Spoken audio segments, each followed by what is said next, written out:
não consigo usar aquele sistema, mas por sei lá que graça que deu naquele dia, eu abri o meu computador e aí resolvi abrir por sei lá o quê, e vi a divulgação do espetáculo novo. Eu falei, puta, não dá para perder essa oportunidade. A gente tem que se juntar e tem que juntar essas duas ideias, essas duas cabeças. E fiquei muito feliz que, mesmo que em cima da hora, a gente conseguisse ter, ter conectado, né? Acho que essa é uma grande palavra nossa, é um grande marco nosso, fazer essa conexão, essa junção de duas ideias tão importantes, da sua, do espetáculo, da parte da expressão artística e o trabalho que o Felipe faz e que conduz a gente também a fazer de certa forma. Por isso que é uma alegria muito grande estar nessa noite agora, mesmo com esses percalços do Teams, que faz parte dessa vida moderna, né? Mas a gente fica muito feliz de poder proporcionar esse encontro hoje.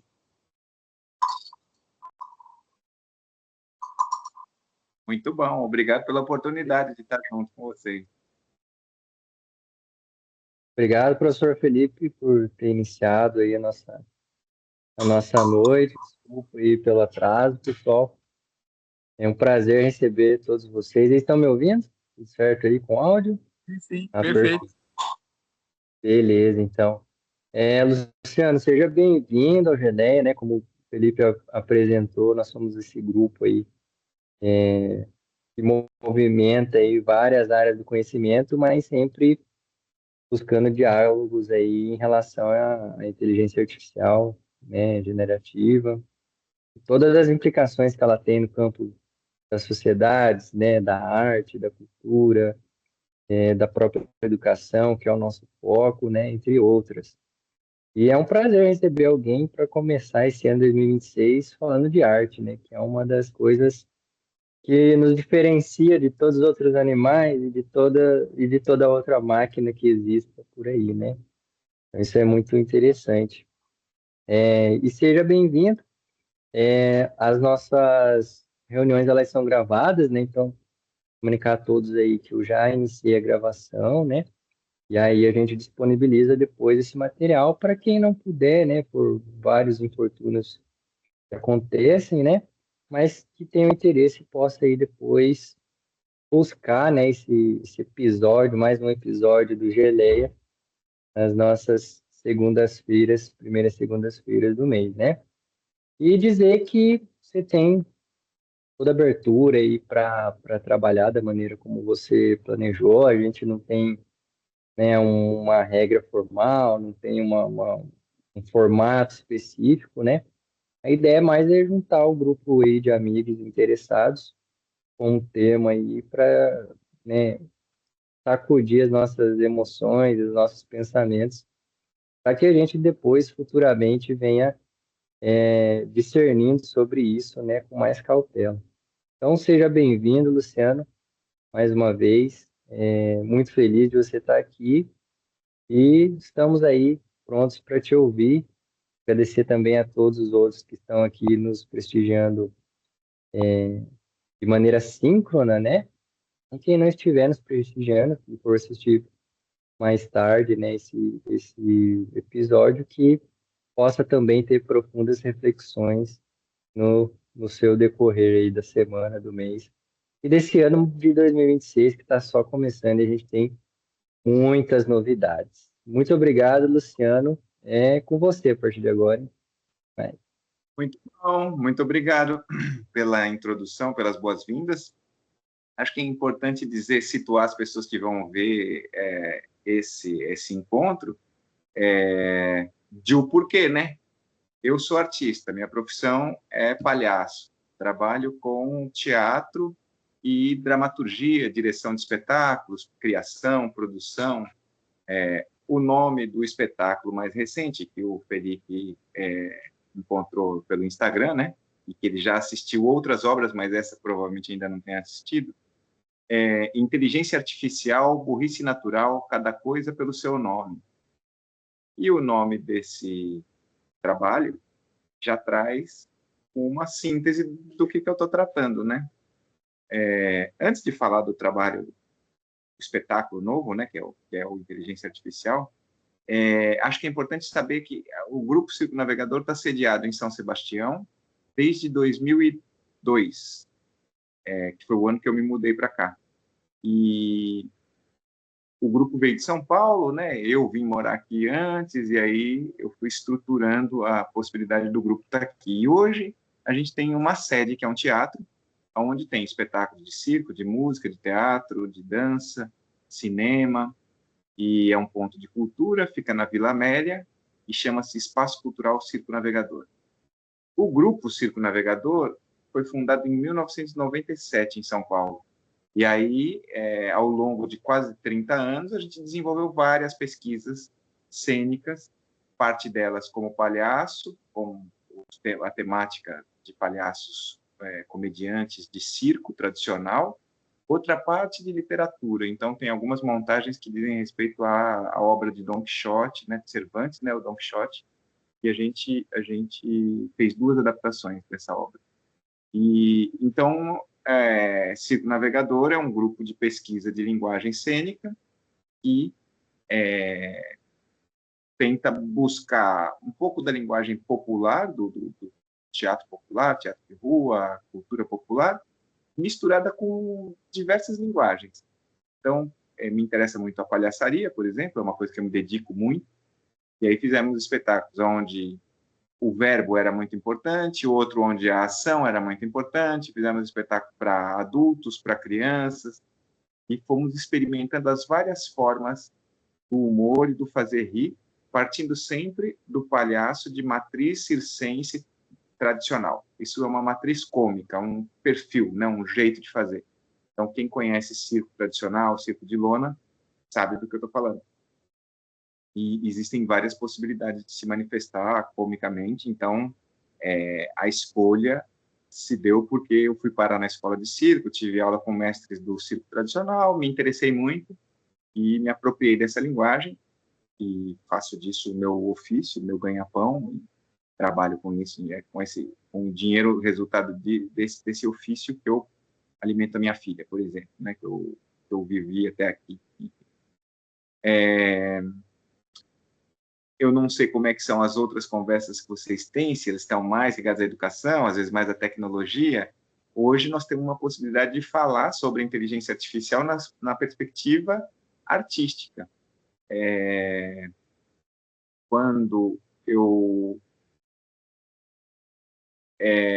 produzo qualquer obra artística, eu estou fazendo um processo de autoconhecimento e levando para a cena as coisas que mais me incomodam, que me angustiam. Então, tem um processo terapêutico meu, de pesquisador das artes, da linguagem cênica, e pensando que alguma coisa deve estar causando a mesma dor que eu sinto em toda a sociedade.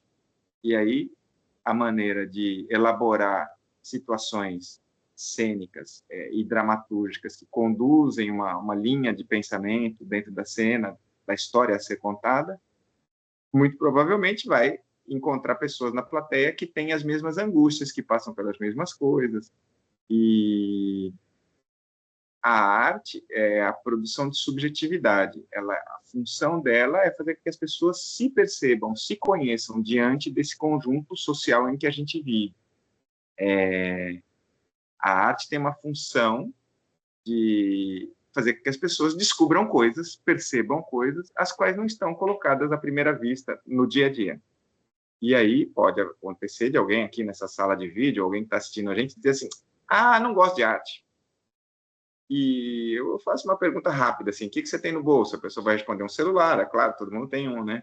E para que você mais usa esse celular? Uma resposta que é bem provável é música, ouço música.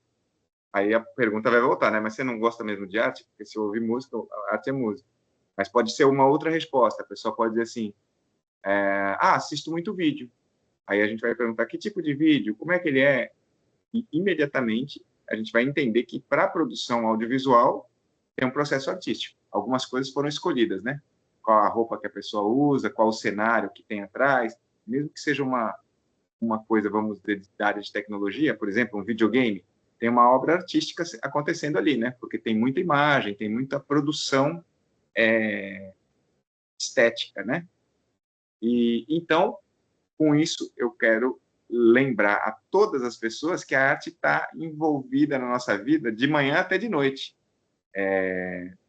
mesmo que a gente não perceba.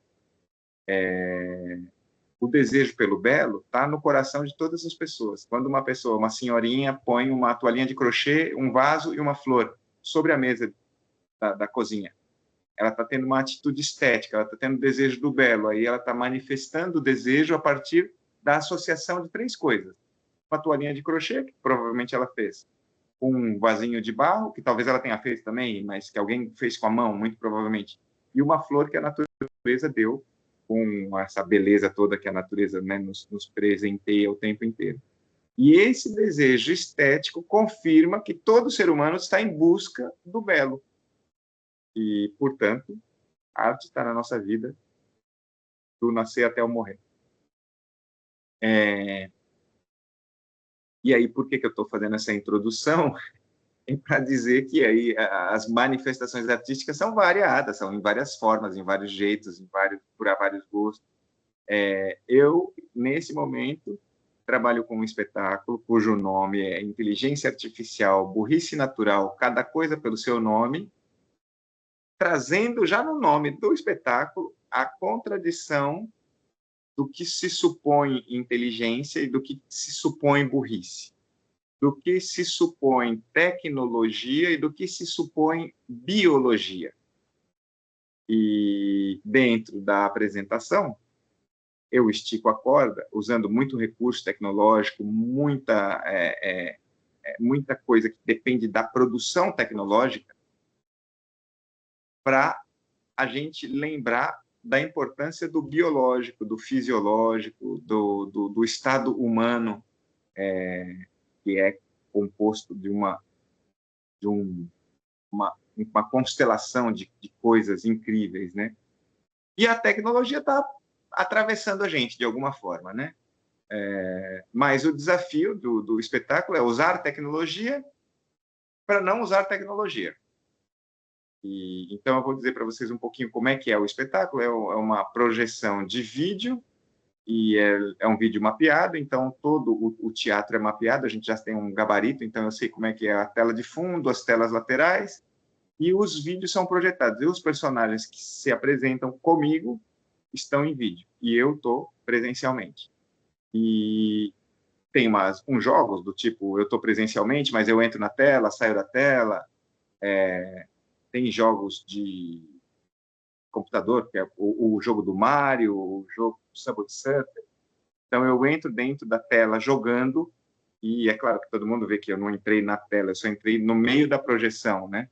E com isso cria situações interessantes. Por exemplo, adolescentes adoram ver a cena do Subway Surfer, porque eles sempre jogam no celular, e quando vão no teatro, vê uma tela de 6x6 preenchida da imagem dos trens, das moedinhas, e eu estou correndo ali como personagem. E o personagem não existe, existe o meu corpo dentro da imagem, né? E a imagem, e o meu corpo está presencial, está tridimensional, a imagem está projetada. A ideia é que as pessoas possam ver que a gente interage com a tecnologia, subtrai dela o mais interessante, que é o que me ajuda para fazer a narrativa, e eu volto para o assunto da velocidade biológica versus a velocidade digital. Inúmeras vezes, durante a peça, eu falo, a minha avó já dizia, por exemplo. Isso me interessa muito, porque a minha avó me disse coisas importantíssimas. E no tempo da minha avó não existia nem telefone fixo, quando a minha avó nasceu. Quando a minha avó era uma adulta, ela conheceu o telefone fixo. Quando a minha avó nasceu, não existia televisão. Quando ela era uma adulta, ela viu televisão pela primeira vez. Eu acho importante a gente saber da ancestralidade para não achar que o mundo foi criado e no 7º dia nós ganhamos um celular, né? E ele já veio com os aplicativos que a gente usa. Falsa ideia. Essas criações são interessantes, são úteis, no entanto, elas não são indispensáveis para a nossa vida, mesmo que a gente imagine que sim, né? E, ao longo da apresentação, eu não vilanizo a tecnologia. Eu uso a tecnologia. E a ideia não é dizer se ela é boa ou má, é só fazer uma experiência de como usar. Então, eu tenho a possibilidade de fazer uso, por exemplo, as pessoas entram no espetáculo, elas são convidadas a, com os seus celulares, fazerem uma leitura de QR Code, entrarem no formulário, preencherem o formulário e deixarem os dados. Idade, nome, cor da pele, gênero, identidade, gênero e renda e tal. E quanto tempo fica na internet por dia, quantas horas, em que aplicativo. Essas informações são absorvidas, transformadas em gráficos e postas lá no espetáculo imediatamente. E aí as pessoas vão perceber o nível de manipulação de informação e o nível de uso de informação com a rapidez. Qualquer instituição de tecnologia faz, o tempo todo capturando nossas informações e fazendo uso delas, né? Logo no começo da apresentação, eu tiro foto com 3 pessoas da plateia. Essas 3 pessoas estão emprestando a imagem delas numa argumentação do palhaço que vai ganhar um jantar, então ele está convidando as pessoas para tirar uma foto para concorrer a um jantar. É um apelo, né? As pessoas tiram a foto gentilmente, né, participando da brincadeira, e logo em seguida, a imagem dessa pessoa que só tirou a foto aparece num outro corpo, o rosto dessa pessoa aparece num outro corpo com um outro discurso, que não é o dela necessariamente. E aí a gente dá um passinho além, né? Demonstrando o quão rápido a gente consegue capturar a imagem, transformar,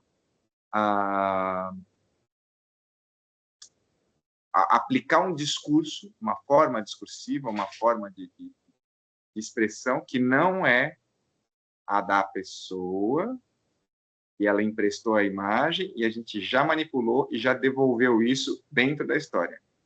E as pessoas usam o celular do começo ao fim da peça, tem algumas interações com vídeo, chamada de vídeo e tal, mas isso tudo não é o meu deslumbramento com a tecnologia, é o meu enfrentamento com a tecnologia, pondo a tecnologia à prova, se ela está a serviço de quê?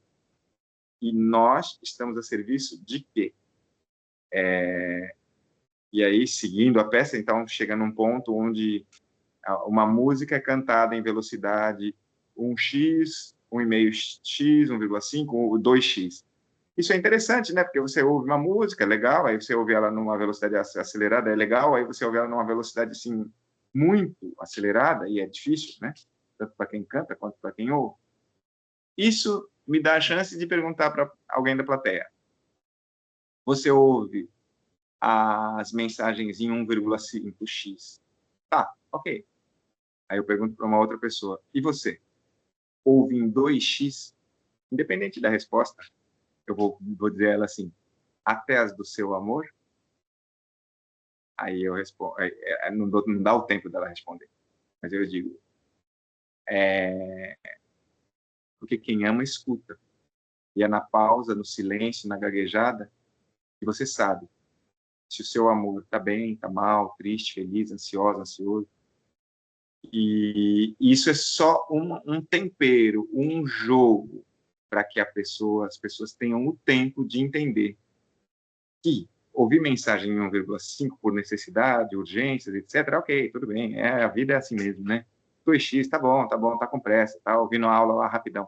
Mas se você quiser realmente saber do que se trata, não é no que é falado, é no gesto, é no intervalo, é na pausa. Você me conhece pela minha linguagem, pelo tipo de velocidade, pausa, intenção, aonde está o meu olhar, como eu gesticulo. É esse momento que você me conhece. Se a vida toda for em 1,5x, você abre mão de conhecer. Conhecer tudo. As pessoas, a vida, o tempo. Então, a minha relação com esse espetáculo, em última instância, assim, no lugar mais radical dele, é que eu estou falando do tempo, da passagem do tempo. E quanto a gente pode vivenciar essa passagem ou simplesmente deixar ser, sei lá, ser, em vez de viver, ser vivido. Tá em função de alguma coisa que não diz respeito aos nossos desejos, aos nossos sonhos, às nossas capacidades, né? E boa parte do que tem na cena também é criado por inteligência artificial, isso quer dizer, a gente usa mesmo a ferramenta, a gente paga a ferramenta, a gente, enfim, faz uso dela em tempo real e transfere isso para a cena, cria dinâmicas que causam até um estranhamento, porque a etiqueta diz não use o celular no ambiente de teatro, né? A ética do teatro, né? Pequena ética do teatro, que é a etiqueta, que é o comportamento, recomenda não usar, porque realmente é um aparelho que atrapalha, que traz outras informações, as quais não dizem respeito àquilo que está acontecendo na peça de teatro, em geral. Mas na nossa é o contrário, né? Na nossa a gente pede para a pessoa usar o celular, manter ligado e responder apenas as mensagens da produção do espetáculo. E é um jogo, né?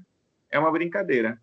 Então a gente contraria uma regra que é importante e cria um jogo, uma brincadeira e tenta fazer com que a experiência presencial seja insuperável, seja incomparável. A ideia é essa, é que a pessoa vá embora e tenha consciência de que a gente não usou o celular só por modinha, só por brincadeira. A gente usou para perceber que ele atrapalha bastante a nossa vida, né? Dentro da peça. Acho que vocês entenderam o recorte que eu fiz.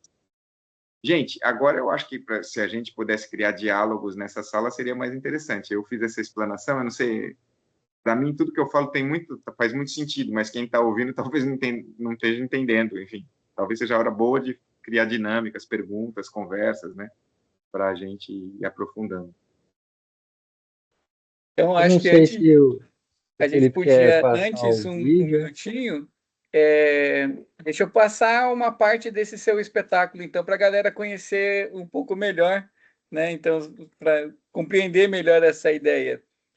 Muito bom. Tem o vídeo, né, disponível no YouTube, e aí depois a gente pode disponibilizar esse link para vocês também, mas vamos passar aqui agora, deixar registrado o que é, né, essa proposta. O teaser que você vai passar, ele é um recorte dos melhores momentos e é bom que dá uma visualizada do que eu estou falando. Pois é. Então, vamos lá. Com vocês, inteligência artificial e burrice natural. Cada coisa com seu nome.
Então, acho que dá para ter mais Muito ou menos uma bacana. noção, né, do que é essa visão do uso da tecnologia, o que é que para o nosso lado, né, a gente está tão habituado com isso e faz tanto parte do nosso rotina, do nosso cotidiano, que a gente acaba nem, às vezes, nem considera que ela pode ter esse outro lado também, o lado de fazer pensar, de fazer entender, fazer rir, fazer refletir, acho que isso foi uma das coisas que mais me chamaram a atenção nessa proposta, porque a gente aqui estuda bastante essa parte, sabe?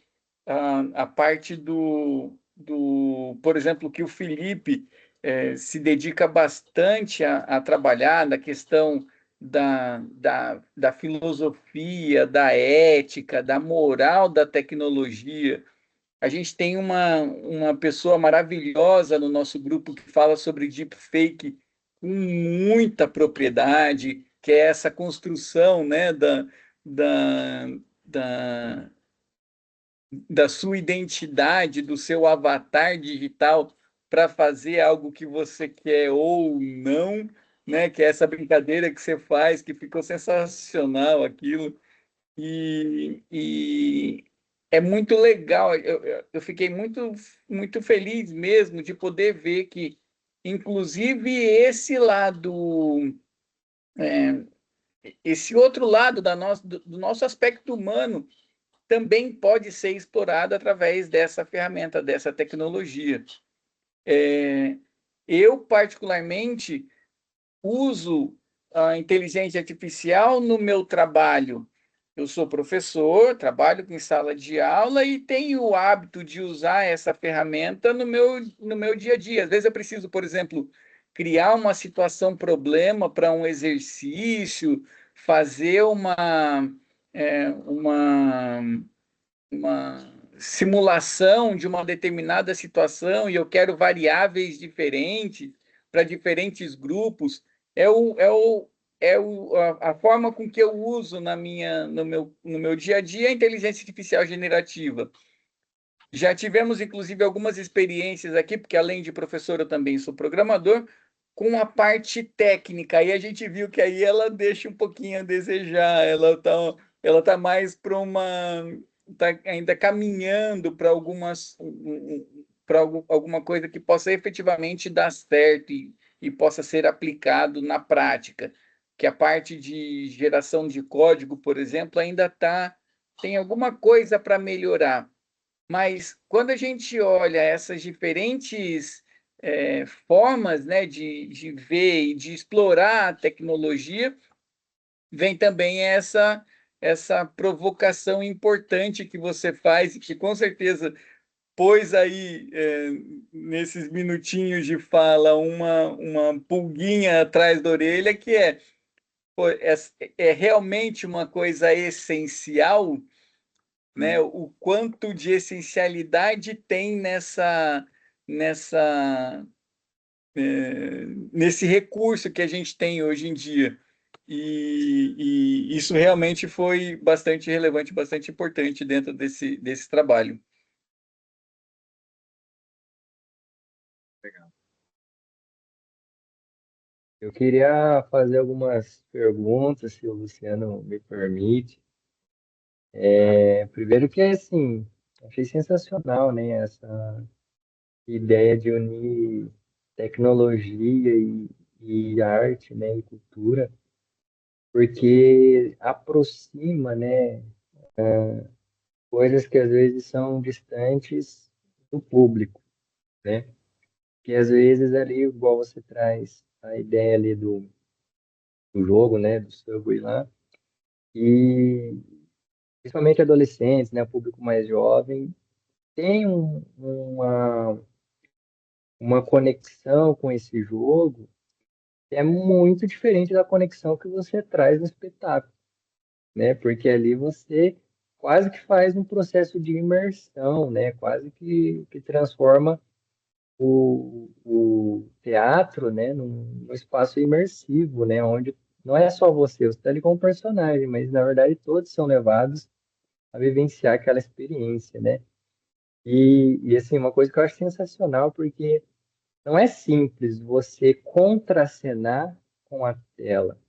Eu achei sensacional ali aquele momento que você pula para a tela e você aparece ali, porque é o mesmo uniforme, né? É o mesmo cenário e tudo mais, mas se você não tiver ali falando como artista, né, treinado, se não tiver segurança do processo que você está conduzindo, né, acaba que a tecnologia pode nos deixar na mão ali, né, igual muitas vezes, né? Então, às vezes se você um segundo à frente, um segundo atrás, já perde ali o timing que é a jogada essencial, né? Que é o tchan da coisa, né? Então, assim, primeiro que é de uma complexidade, assim, alta, né? Não é qualquer um que vai contracenar com a tela, né? Inclusive consigo mesmo, né? Porque me parece ali que você atua sozinho ali, né? Então, contracenar com uma versão de si mesmo foi gravado há N dias atrás, né? Então, é uma questão ali quando eu falo assim de processo artístico e teatral, realmente de um nível assim muito de excelência, assim, né? Até parabenizar o seu trabalho. Eu queria me surgiu as dúvidas assim, né? Você falou em um momento que você às vezes abre diálogo com o público, né? E às vezes ali o público envia algumas fotos e você faz ali algumas dinâmicas, né? Eu queria entender um pouco mais de quais que seriam essas dinâmicas, né? O que que você propõe ali de interação com a plateia e até, né? Não sei se você pode falar aqui para nós ou se a gente marca mais para frente um outro momento, mas que você apresentasse essas tecnologias para a gente, essas tecnologias que te apoiam, né? Porque para nós, com certeza, é de grande valor conhecer essas aplicações que são fora da questão educacional, ou fora da questão computacional, fora da questão do cotidiano ali, né? A gente tem essa carência social de perceber a junção da tecnologia com a arte, né? E você faz isso de uma maneira bem interessante. Então, se você pudesse trazer um pouco mais de informações sobre essa dinâmica, principalmente, eu ficaria bem feliz. Então, a técnica usada de mapeamento é chamada videomapping, que é mapeamento em vídeo, e é um programa chamado Resolume Arena. Esse programa tem versão gratuita na internet, que vem com a marca d'água. Aí, se você quiser pagar por ele, ele é caro, né? Mas aí você tem autonomia e de não ter a marca d'água, tem mais ferramentas um pouco, e você tem um serviço de assistência. E o que ele faz? Ele mapeia o espaço e você vai por pontos, determinando aonde é que essa imagem vai aparecer. E aí você pode ir pondo muitas camadas. Então, vai ter uma imagem na frente, uma atrás. E essas camadas, como vocês viram naquele videozinho, elas vão dando nuances, profundidades, né? Enfim, vai dando muito sabor, né, para a edição. E isso está tudo pré-programado, como se fosse uma relação de linhas e colunas, aonde no computador o operador vai dando enter e vai passando para a próxima linha, onde ele já preparou que tipo de imagem, onde ela vai ser projetada, se tem som junto, se ela entra seca, se ela entra em fade-in ou fade-out lento, né? Entrada e saída lenta, a que velocidade. E aí dá para ir enfiando coisas. São milhares de possibilidades de variáveis dentro desse programa.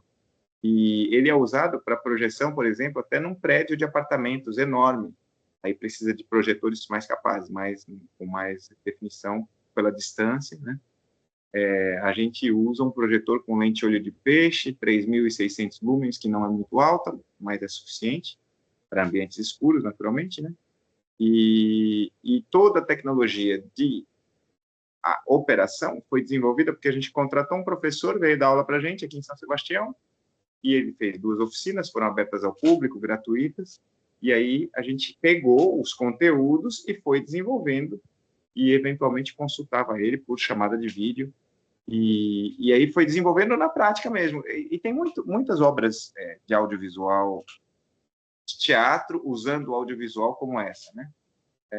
Então, a gente também assiste muita coisa de YouTube, pesquisa, e aí vai produzindo o que a gente está fazendo atualmente, né? E qualquer pessoa que estiver assistindo isso, alunos de vocês, é só baixar o Resolume Arena e aí vai ver mais 2 aplicativos que são não indispensáveis, mas ajudam a fazer coisas, e dá para começar brincando dentro de casa. Você faz, né? Tem o técnico da gente, é o Caio Siqueira, ele é da FATEC, é aluno da FATEC de Sistema de Informação. Ele trabalha no circo. E aí ele joga RPG. E aí ele fez o tabuleiro de RPG em projeção e fez os personagens, um monte de acontecimentos na tela do nosso espaço, que é o Circo Navegador, e botou iluminação, sonorização. Imagina, o jogo de RPG ficou muito mais legal, e os caras piraram, nunca tinham ido num lugar tão legal jogar RPG, e aí acabou que uma hora a gente vai ainda abrir para mais gente jogar, né? Só o grupinho dele no primeiro momento.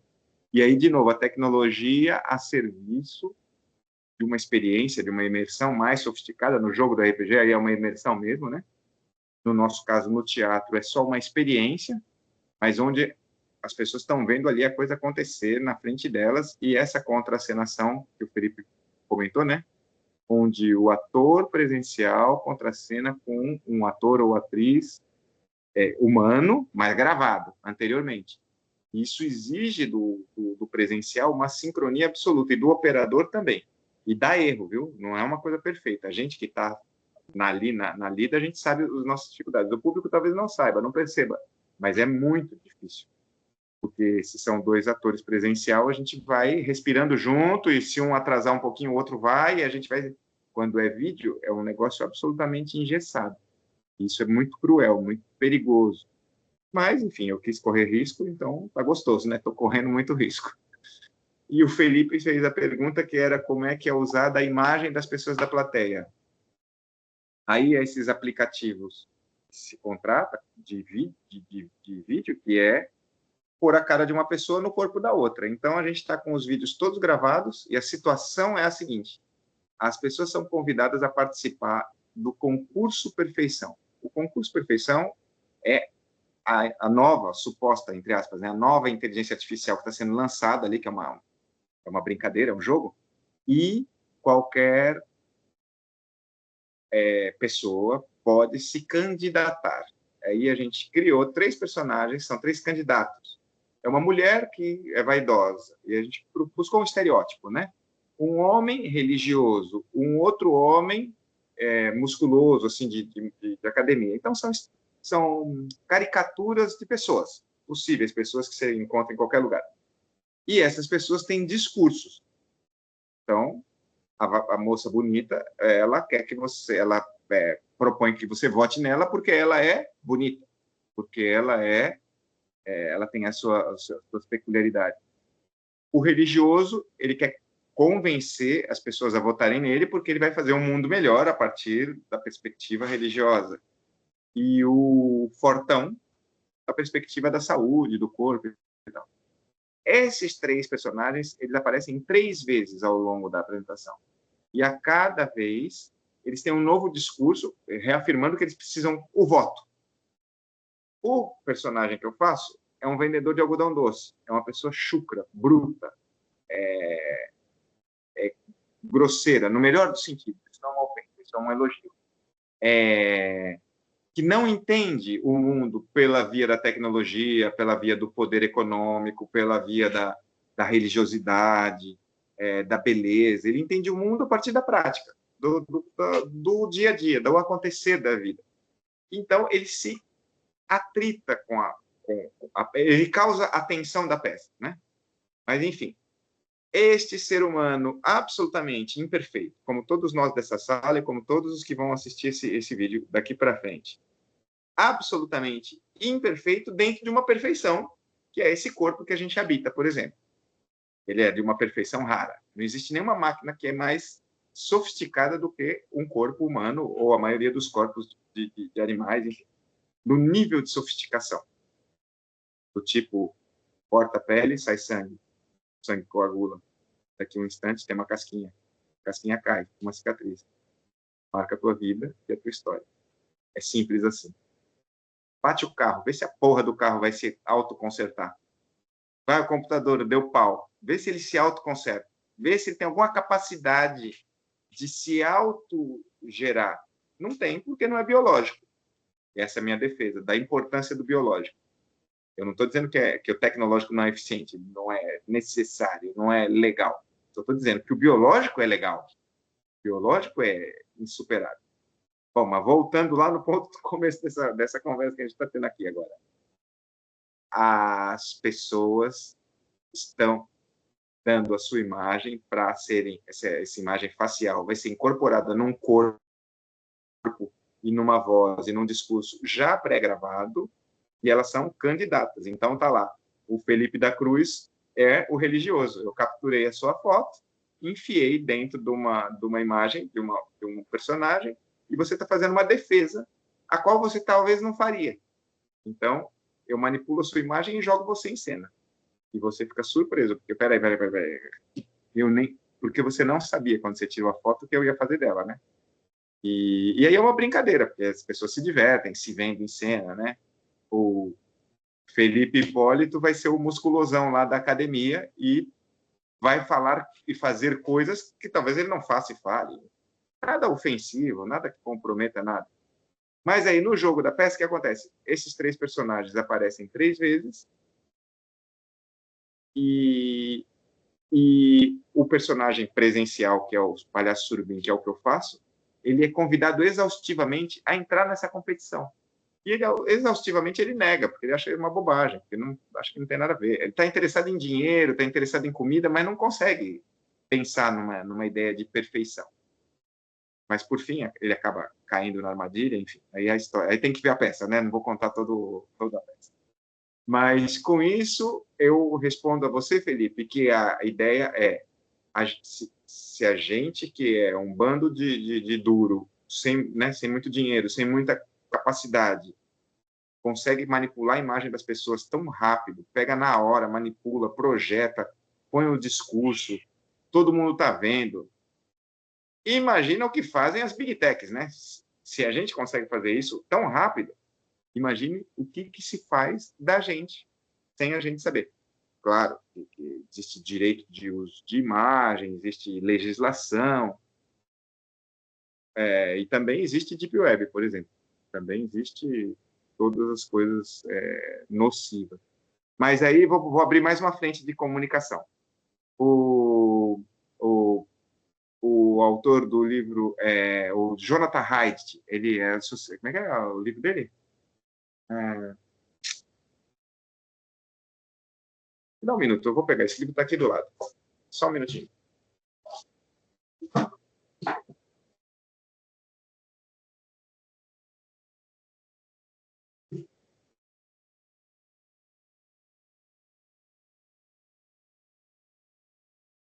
Geração ansiosa é uma pesquisa de um psicólogo, né, da área da psicologia, Jonathan Haidt. Ele denuncia, demonstra e confirma historicamente a presença da tecnologia, e em especial como marco dos smartphones, causam danos severos à cognição, atenção, autoestima, autopercepção visual, né, do corpo, e que levam, em última instância, ao suicídio. Então, os distúrbios causados pelos excessos de conectividade, de telas, de criação de modelos psicológicos, físicos, vão escalando a ponto de a gente ter uma sociedade doente, uma severa doença social, mental, e que, em última instância, tira o sentido da vida, né? Então, é por isso que eu estou tão interessado em falar da relação da velocidade biológica e da velocidade tecnológica, da qualidade da vida biológica e da qualidade da vida tecnológica. Isso não quer dizer que a gente não precisa usar, não deve usar. Só quer dizer que tem que ter parâmetros de proteção da sociedade. Isso aqui não diz respeito aos indivíduos, diz respeito ao conjunto da sociedade. Se a gente está criando uma geração ansiosa, ela vai ter muito pior desempenho cognitivo. O ser humano está se degradando em vez de se aperfeiçoando. Não existe nenhuma espécie na natureza que se autodestrua. Não existe uma colmeia onde a abelha rainha fala, beleza, eu vou jogar um veneno e todo mundo vai morrer na colmeia. Não existe. Entre os seres humanos existe. A gente faz cocô na água que a gente vai beber. Então, eu acho que é um motivo de parar para pensar, né?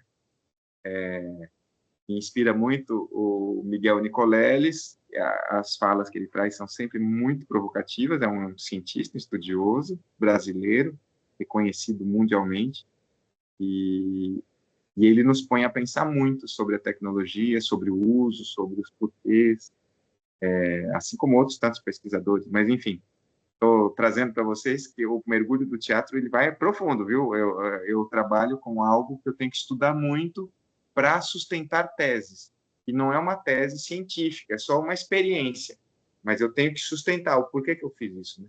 E, porra, estamos há 1 ano e meio trabalhando com uma peça, ela tem 10 apresentações até agora para público, quer dizer, começando, estreou em agosto do ano passado, mas a gente está há 1 ano e meio trabalhando isso, desde outubro do ano de 2024. E elaborar um conteúdo que seja significativo. É um super desafio isso. E aí fica também a pergunta, para que serve, né? Então, se o Felipe falou da tecnologia como um atrativo, eu acho que ele acertou nessa fala por conta de a peça é muito atrativa para jovens, para adolescentes e jovens. Que olham, quando ouvem a palavra teatro, nem sabem do que se trata, mas quando vê essa peça, eles falam, ótimo, isso aí eu entendo, ele tem um celular, ele sabe muito da tecnologia e da delícia das imagens. Então, levar a tecnologia para dentro do teatro significa abrir uma nova porta para as pessoas que talvez nem se interessassem por dramaturgia, por teatro, e é uma porta interessante da tecnologia. Não acho que não acho que é nem necessário isso, mas foi gostoso brincar de fazer um teatro tecnológico, né? E que ele é humano pra caramba. Não, né? É só um glacê do bolo, mas o bolo mesmo gostoso é a massa. Ali é teatro, ali é dramaturgia, ali é qualidade de interpretação, de atuação. Agora, o glacê, que é aquela coisa bonita que é o convite para comer o bolo, é a tecnologia. E eu acho que a gente acabou acertando na embalagem do produto, né? Fazer com que as pessoas tenham curiosidade e entrem dentro dele. Bom, devolvo a bola para vocês aí. Estou meio falador. Não, eu achei demais, brilhante. Na verdade, a hora que você começou a falar, caiu aqui meu notebook, acabou a bateria, mas eu consegui retornar pelo celular para você ver, né? A tecnologia, ela sempre dá um jeito de sabotar as nossas intenções, né? Você tocou nesse ponto bastante crucial, que é como que a gente chama para o diálogo, né, essa juventude, principalmente de coisas muito sérias, né? Porque ali você está no espetáculo, mas a reflexão que muitos vão fazer em casa é, peraí, se um ator conseguiu de fato pegar minha imagem, clonar minha voz e colocar ali num, num espetáculo, né, num momento ali, questões de minutos, né? Imagine o que essas empresas conseguem fazer com quantidades de memórias, né, das nossas interações, né? Então, essa discussão ela é muito séria, muito séria. E ver que ela está agora aliada a reflexões artísticas, né, que são um complemento humano muito profundo, né? Ele é até assim acalentador, né, para nós que somos pesquisadores da área, saber que também tem outras áreas que estão fazendo essa discussão ao seu modo, né, para que a sociedade de fato não caia nesse processo de degradação, né, como você bem colocou, né. Uma coisa que eu sempre brigo assim, né, quando falo de ética bom, se eu não tomar essa ação e nem o próximo, e nem o que vier depois de nós, né? Vai ficar por isso mesmo. A coisa vai ficar do jeito que está. Então, esse dever, né, que a nossa geração tem de definir com responsabilidade quais que são os parâmetros racionais e benéficos, né, dessa interação com a tecnologia, principalmente a IA. Se nós não fizermos isso, a gente vai viver numa sociedade futuramente anarquista de inteligência artificial, né? Vai usar inteligência artificial sem nenhum tipo de pudor ou rigor ou coisa parecida, né? E isso é muito, muito problemático. Outra coisa que me interessa bastante, de se complemente se possível, também fale um pouco sobre isso, é de onde que veio essa inspiração, né? Se você acordou um dia e falou, olha, vamos renovar nosso trabalho, vamos buscar um outro diálogo, ou se a tecnologia de alguma maneira ela já movia algum tipo de sentimento em você e aí você aprendeu a incorporar isso no teu trabalho, né? Essa relação mais pessoal tua para desenvolver esse projeto. Sim, sim. Antes de responder essa pergunta, eu queria falar uma coisinha. Você abriu um campo ali de a tecnologia nos dominar, né? E veja só, a gente precisa de regulamentação, né? Você acabou de falar sobre isso, sobre ética, regulamentação. Regulamentação é feita pelo governo. Câmara dos Deputados cria lei de regulamentação de uso de celular na escola ou de inteligência artificial. O limite, quais são os limites? Os legisladores, eles estão para criar limites para as empresas, naturalmente, para elas não fazerem qualquer coisa, não fazerem o que querem, né? Mas veja, está ouvindo o noticiário hoje e aí diz assim, vários parlamentares deputados federais, da comissão de tecnologia, não estou falando o nome correto, receberam lobistas das principais empresas de tecnologia do mundo, Google, OpenAI, parará, pararó, nos seus gabinetes, e eles foram mudando de opiniões.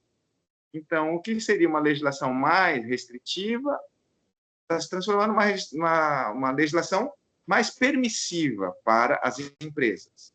E aí, o lobby não é proibido no Brasil, né? Quer dizer, as empresas mandarem profissionais, deputados para ajudar a fazer lei, induzir a fazer lei, que beneficiam as empresas, não é proibido. Aí a pergunta que me passa na cabeça, que não é possível não pensar nisso, as árvores fazem lobby? Alguma árvore vai andando até o Congresso falar com deputados e pedir para elas não serem destruídas? As crianças que vão fazer uso de tecnologia, alguém faz o lobby pelas crianças? Ir lá falar, porra, cuidado com as crianças, cara. Esse uso indiscriminado de informação por meio de celular ou qualquer outra, pode causar suicídio, pode causar morte, pode causar dano, pode causar doenças severas no campo emocional. Não, ninguém faz lobby para pessoas pobres, para pessoas periféricas, para estudantes, para adolescentes, para idosos, para dissidentes de gênero, para professores. Ninguém faz lobby para professor. Duvido alguém provar para mim que alguém foi lá e fez um lobby para melhorar o salário do professor.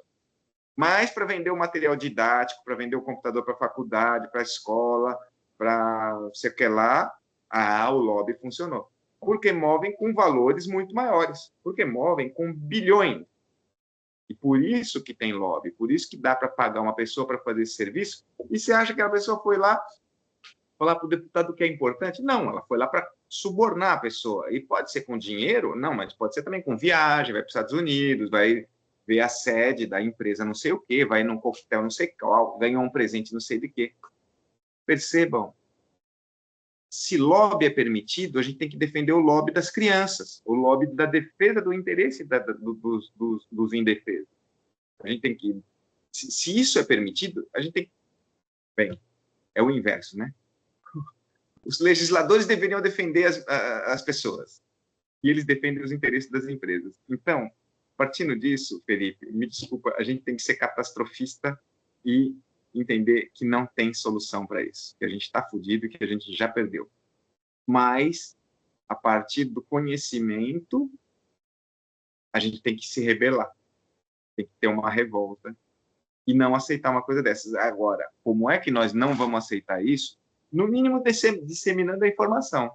Dizer, peraí, a gente precisa de legislação mais rigorosa contra as empresas que só querem lucro e que não estão nem aí se a gente vai ficar doente, se a gente vai ficar dependente, entende? Mas, enfim, falado isso, eu já com essa fala que eu acabei de fazer, eu respondo para você por que eu faço esse espetáculo. É pela minha inconformidade. Quando eu tenho a ideia de falar sobre inteligência artificial, né, dentro de um espetáculo, não é para defender ela, não é para legitimá-la, é ao contrário, é para pôr ela à prova, porque eu sei o dano que isso causa. E eu não gostaria de, em última instância, ver um jovem se suicidando e sabendo que é em razão do excesso de conectividade e da desconexão da vida. Percebe que a proposta do espetáculo é conectar com a vida. Que ali é o único lugar onde faz sentido as coisas. E não faz nenhum sentido para mim os excessos de uso de tecnologias. Acho isso uma perda de tempo. Acho que bom mesmo é tomar banho de cachoeira. O resto é conversa. E com isso, então, Felipe Cruz, eu acho que a minha amarração de por que eu fiz essa peça é porque me dói muito. Eu só sou artista porque eu passo por processos de dor e sofrimento. E aí eu me vingo. E a minha forma de vingança é fazer arte. E fazer arte sendo um processo onde você vai lá assistir, você vai para casa e fala, puta, caramba, vamos parar para pensar mais sobre isso aqui. Me diverti, foi legal, tal, mas o cara deixou aqui uma pedra dentro do meu sapato. Eu não consigo andar sem pensar nisso. Nem sempre dá certo, tá, gente? Mas eu estou falando que a minha meta é essa. Vocês todos aqui que estão na sala de vídeo vão assistir e vão embora para casa com um nozinho na garganta, sabe? Com uma pulga atrás da orelha. Filho da puta desse palhaço que veio me falar umas coisas que agora, a partir de agora eu não posso dizer que eu não sabia. Sabe essa coisa? Que depois disso seria muita hipocrisia eu dizer que não, tudo bem. O chat GPT é legal pra caramba, ele me ajuda. Sim, ele te fode, né? Ele te ajuda um pouquinho, assim. Mas ele mais tira de você do que... Você dá mais do que recebe. Não é porque é grátis que ele não está tirando de você. E importantíssimo saber também, hein, gente? Esta bolha vai explodir, né? A ideia da inteligência artificial, das ações, das bolsas dessas empresas, como o OpenAI e todas as outras, elas estão vendendo fumaça, elas não têm nada para entregar. A única que tem alguma coisa para entregar é a NVIDIA, que é a matéria, que é o processador. O resto não tem o que entregar. Isso quer dizer, eles estão captando dinheiro, estão inflacionando o mercado todo, mas na hora que tiver que devolver o dinheiro para o acionista, ninguém está comprando na velocidade esperada. Não, a sociedade não está comprando esses serviços na velocidade esperada. Isso quer dizer, essas empresas vão falir. E ela vai falir com o nosso dinheiro, viu? Nós somos pobres, né? Nós não compramos muita coisa deles, mas muita gente na bolsa comprou a ação dessas empresas e não vai levar dinheiro para casa. E aí, a NVIDIA ainda, como ela vende a matéria, ela ainda capta dinheiro. Mas ela já é investidora, por exemplo, da OpenAI. Então, quer dizer, ela põe o dinheiro, porque a OpenAI precisa de dinheiro para comprar os processadores que vão ser aplicados lá no centro de processamento. Mas se não tiver um volume grande de venda dos serviços, dos pacotes de serviço, vai quebrar, todo mundo vai quebrar. Tem um cara que se chama Noboru, ele tem um canal de YouTube, é um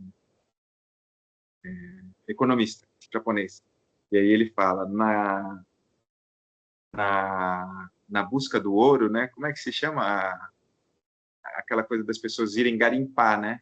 na corrida do ouro, que foi nos Estados Unidos, aqui no Brasil teve também garimpo, né? No garimpo. Então, na corrida do ouro, só quem ganhou dinheiro foi quem vendeu a pá. É muito curioso, porque aí ele faz o paralelo da NVIDIA. Porque quem vende a matéria, então, por exemplo, se nós somos garimpeiros, nós vamos garimpar. Primeira coisa, a gente compra uma pá, né? Porque nós vamos ter que cavar lá na areia, lá, para buscar o ouro. Então, nós vamos comprar uma pá e uma peneira, da maneira mais rústica que se faz para garimpar. E aí, nós vamos garimpar, mas ninguém garante que nós vamos trazer o ouro. Nós só estamos indo em busca da promessa do ouro. A maioria dos garimpeiros vai voltar sem nada, ou com uma merrequinha. Alguns vão voltar com bastante coisa. Mas quem ganhou dinheiro foi quem vendeu a pá, que já capitalizou, já pegou dinheiro, já foi embora. Quem foi lá catar o ouro foi atrás da promessa, atrás da fumaça, né? E talvez não tenha tido sucesso, a gente tem que saber isso. Esse paralelo eu acho bem interessante, e do que é material e do que é imaterial, né? E da quantidade de expectativa que se pôs em torno da inteligência artificial no campo empresarial. Foi uma expectativa exagerada. Enfim, não sei se eu vou rir ou vou chorar da história, conforme ela for se concretizando, né? Vocês são mais especialistas do que eu nisso. Eu só sou um especulador, eu fico ouvindo as coisas, eu ouço os podcasts e tal. Eu também não tenho certeza do que eu estou falando. Eu estou sendo um papagaio, estou falando o que eu ouvi falar, né? Vocês talvez saibam muito mais sobre esse assunto do que eu. Alguns têm Capitão América, a gente tem palhaço, né? Mas, para fechar, acho que eu queria deixar contigo um presente, se é que eu posso dizer assim, uma coisa que, né, o seu espetáculo foi montado em cima de dores. Deixa eu te passar uma, então, para você, para devolver para você o mesmo sentimento de, putz, vou para casa agora, vou passar o resto da noite, os próximos dias com a pulga atrás da orelha. Vai lá no chat GPT e pede para ele desenhar um índio. Pede para o chat GPT desenhar um índio e dá uma olhada no que o índio vem, que índio que volta para você. Essa foi uma provocação, uma brincadeira que a gente recebeu aqui também de uma pessoa maravilhosa, a professora Mariana Ox, que veio falar sobre a literacia em inteligência artificial, né? Veio falar sobre a compreensão desse ambiente, o que é isso, e ela trouxe para a gente essa provocação, e aí eu levo ela para você agora. Vai lá dar uma olhada, pede para o ChatGPT te mostrar um índio e ver qual que é o resultado que você tem, né? Porque é justamente isso, é onde está o dinheiro, né? Tudo precisa de grana e o dinheiro está lá. E aí olha lá o índio do chat GPT e depois você tem mais, aí você ganha mais alguma coisa para ficar com raiva. Mas é isso, né? Imagina os bancos de dados de informação, de inteligência artificial. Vamos fazer uma continha rápida, né? Se o banco de dados de recursos humanos de uma empresa já tem por registro todos os funcionários, as suas caras, os seus currículos, etc, etc, etc. E é isso tudo jogado na inteligência artificial. E aí, o que ela vai avaliar? Vai avaliar desempenho, né? Universitários, não universitários, pessoas de idade tal, tal, tal, e ela vai relacionar isso tudo. E ela vai eleger quem ela vai contratar daqui para frente, com base no desempenho, não é? E agora, como é a conta? Quantas pessoas pretas tem dentro dessa empresa? Ela vai contratar pretos ou brancos? Quantas pessoas de origem periférica tem dentro dessa empresa? Ela vai contratar pessoas periféricas ou não periféricas? Vamos fazer a outra conta. As câmeras de segurança de rua, que fiscalizam os olhos, os rostos das pessoas, elas têm um banco de dados. Elas identificam quem é criminoso e quem não é criminoso. Possivelmente, né? Estou supondo uma situação, tem uma foto de um criminoso. Ela compara. Aí, ela vai comparar o rosto de 3 homens brancos, Felipe, Hipólito, Felipe Cruz e Luciano. São 3. E ela vai identificar, não é nenhum dos 3. só que ela está com uma base de dados de milhões de rostos de homens entre 25 e 50 anos, brancos. Quanto tem nesse banco de dados de rosto de homens de 25 a 50 anos preto, proporcionalmente? Qual a chance de erro de encontrar a imagem e errar a imagem, se a base de dados é menor? Portanto, a inteligência artificial é profundamente segregadora, racista, preconceituosa por essência, porque ela é alimentada com as informações em quantidades desproporcionais. A maior parte da população é preta, mas a menor parte das informações registradas são de pessoas pretas, por causa da estrutura. E aí você fala, mas todo mundo tem um celular, mas todo mundo tem o GovBR, fez o reconhecimento facial no Nubank. O caralho, fez nada. Fez nada. Você foi reconhecido facialmente ao longo de um mês 20 vezes. Pessoa mais humilde foi reconhecida uma vez por ano. Logo, a chance dela ser pegada por engano é muito maior do que a sua, por comparação, entende? É uma coisa que esse sistema, ele é extremamente segregador. Ele aceita um grupo de pessoas. E ninguém dessa sala aqui é rico, ninguém dessa sala é privilegiado, mas a gente já é privilegiado porque a gente está na sala. E a nossa imagem está sendo capturada. E a chance de errar a minha cara é menor do que a chance de errar uma pessoa que nunca entrou numa sala como essa. Isso vocês já devem ter esbarrado, né, nas conversas sobre os riscos das ações racistas e segregadoras que a inteligência artificial vai incorrer daqui por diante. Teve uma pesquisadora da USP que, inclusive, acho que está até tendo um bom reconhecimento agora, né? Porque pesquisador para ser reconhecido é difícil, né?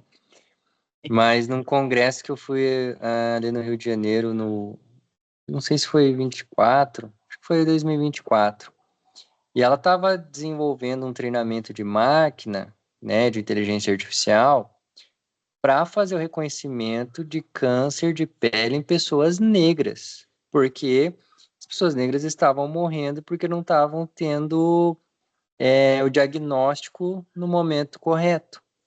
E aí, por que isso acontecia? Exatamente isso que você falou, porque as soluções, né, que existiam até o momento focavam na pele branca.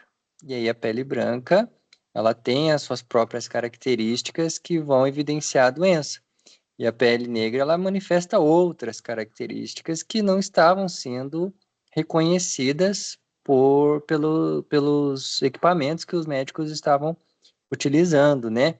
E aí ela estava trabalhando exatamente com essa pesquisa, né, de treinar esses bancos de dados com peles de pessoas negras para que elas pudessem, né, ter a sua doença identificada no momento correto e aí salvar a vida dessas pessoas, porque estava sendo desproporcional, né? Você estava salvando a vida das pessoas que era mais simples ali o reconhecimento e as pessoas com essas características um pouco mais complexas da pele ali, do reconhecimento da doença, estavam morrendo, né, com a doença.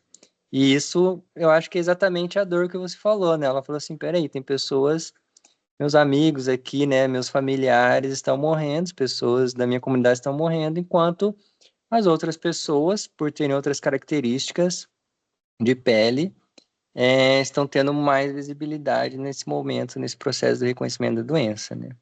E aquela foi uma pesquisa que, assim, trouxe muita atenção, muito foco, né, para esse problema que você levantou também agora, né?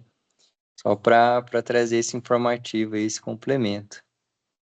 Bom, Felipe, Helene, Rodrigo, Luciano, pessoal que está acompanhando a gente em casa, aí estamos nos últimos finalmente. Se alguém tiver mais alguma pergunta, quiser fazer, se o Luciano ainda puder nos atender com mais alguma questão final, senão a gente vai encerrar. À disposição, se alguém quiser comentar alguma coisa. No chat, não tem alguma questão? Acho que não, né? Bom, então, obrigado por passar esse tempo aí com a gente. Até extrapolamos um pouco o tempo nosso aí que a gente sempre faz, mas isso significa que esse papo, né, ele tem muito pano para manga, como diz, né, por envolver questões muito complexas, né? Então, muito obrigado, Luciano. Foi um prazer receber você aqui. Obrigado, pessoal, que nos acompanhou aí nessa noite. E fica aí para a posteridade, né, essas reflexões que foram levantadas aí no dia de hoje. Luciano, esteja à vontade aí para fazer parte do Geleia, para trazer, quem sabe, outras possibilidades aí de parceria. Quem sabe a gente vai lá te assistir, quem sabe a gente consegue trazer você aqui para Cuiabá para fazer o espetáculo, né? Vamos afunilar aí essa parceria que, com certeza, a arte é muito bem-vinda aqui no nosso grupo. Muito bom, obrigado vocês pela oportunidade, pela conversa.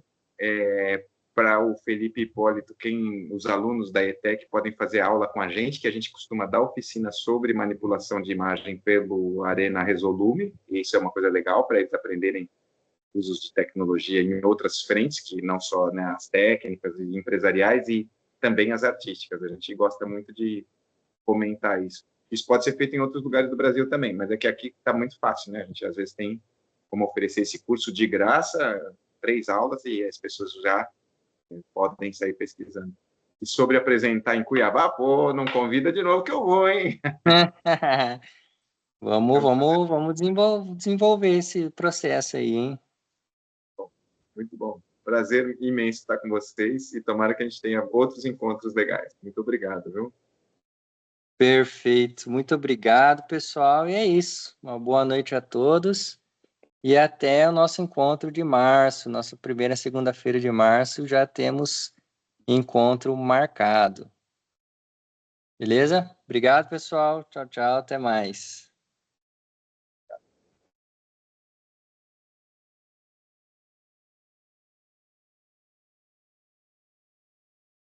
É isso. Muito bom. Vou parar aí a gravação, galera.